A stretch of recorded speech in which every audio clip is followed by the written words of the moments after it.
Сайн байцгаана уу хүүхдүүд ээ. Монгол ардын аман зохиолын нэгэн томоохон төрөл бол үлгэр юм. Үлгэр сонсож өссөн хүүхэд төлөвшлөх мүүжил сайтай. Төсөөлөн бодох чадвартай.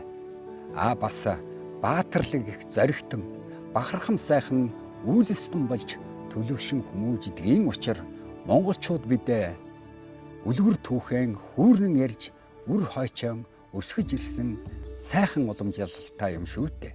Иймэн учир хүүхдүүд та бүхнийг үлэмжийн төгс намуухан энэ үдэш үлгэрийн ертөнцөөр тавтаа морилхыг урьж байна.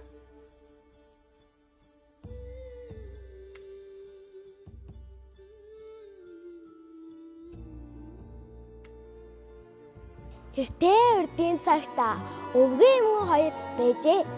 Тэднийг Аленушка гэдэг охинтой, Иванушка гэдэг хүүтэй байжээ. Өвгөн эмгэн хоёр нас барж хөөрхий эгч дүү хоёр хойлохноо үлдээж тэр хоёр амьдрахад хэцүү болсон учраас Аленушка ажил хийхээр болж дүүгээ дагуулад явжээ.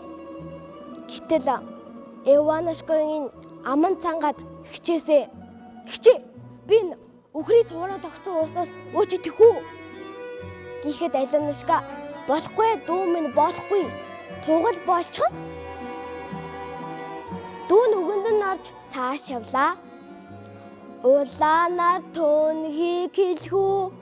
Устаа хуудгийн холыг ч хэлхүү. Дүү хэсэг хугацааны дараа дахиад хичээ. Би морины туураа тогтсон усаас өөчий тэхүү. Би үнэхээр тэвчгүй. Болохгүй дүү минь болохгүй. Үнэг болчихно. Гэд хоёлаа цааш яваад байж улаанаар төнхийг хэлхүү. Устаа хуудгийн холыг чилхүү. Иванушка дахиад хичээсэ.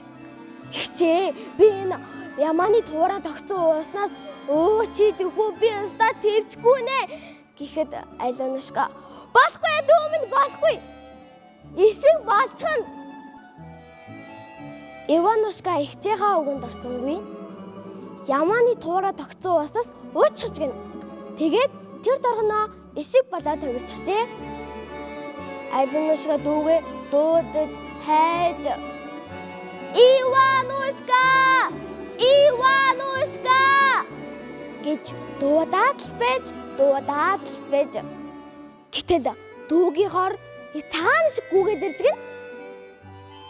Аленушка хазагч би чамд хийсэн шүү дээ дүү минь.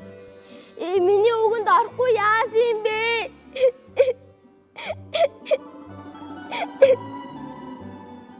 гэж уйлж байтал дэрэгдүр нь худалдаач нь явж агаад худалдаач нь тэрнийг хараад үзэгсэн охин минь юунд уйлав? Гэхэд Аленушка юу болсныг цөмийн ярьж гин. Худалдаач нь миний эхнэр бол би чамд хамаг бүхнээ зориулна. Ишиж гэсэн бидэндээ хамт байг. Аленушка бодож худалдаачны эхнэр болжээ.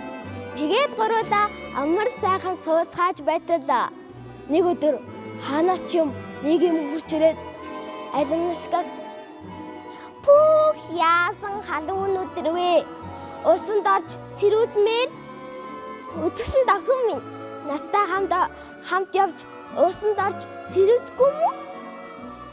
гэж их л илтгэн дуудаж гин. Гэтэл энэ нь шулмас эмгэн байж.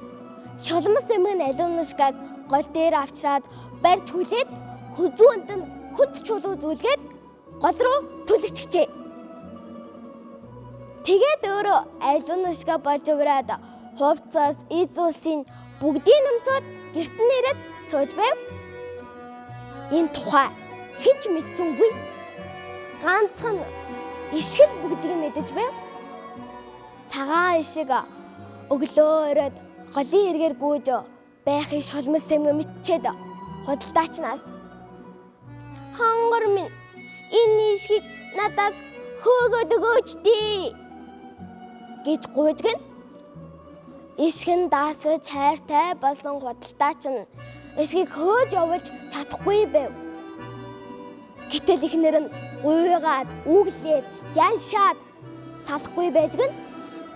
Ингээд худалдаачны арган барагдаж ишгийг холын хол газар төөрүүлэхээр болжээ.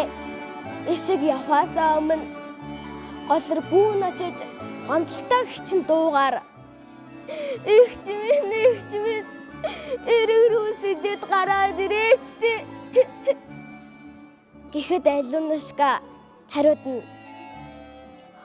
"Хөр хийбэцэн дүү минь хүзүүндх чулуу ерөөл рүү чангаан хөвөрсөн новсногоо хөл гарыг минь норон хүрэн шарилс цээжиг минь даран" гэж хариулжээ. Энэ удаа шолмос эмгэн нэг зарцаа ишгний араас хурдан хөөж явуулах үүрэг өгөөд явуулжээ. Зарц эргэж ирээд худалдаачинд сонссон харсан бүхнээ ярьжгэн. Худалдаач нь олон хүмүүс цуглуулад том урт торгонтоор гол руу хаяад Алунушкаг гаргаж авлаа. Алунушка дүүтэйгээ уулзахдаа баяртай байв. Цагаан ишиг харин баярлахдаа "Эста гой, эста сайхан" гэд гурав тонгортол эргээд Иванушка хүү болон хувирчээ. Ингээд ихч дүү хоёр 9 мэд уулзаж тэгээд худалдаач нь тэр гурав амар сайхандаа жаргаж гинэ.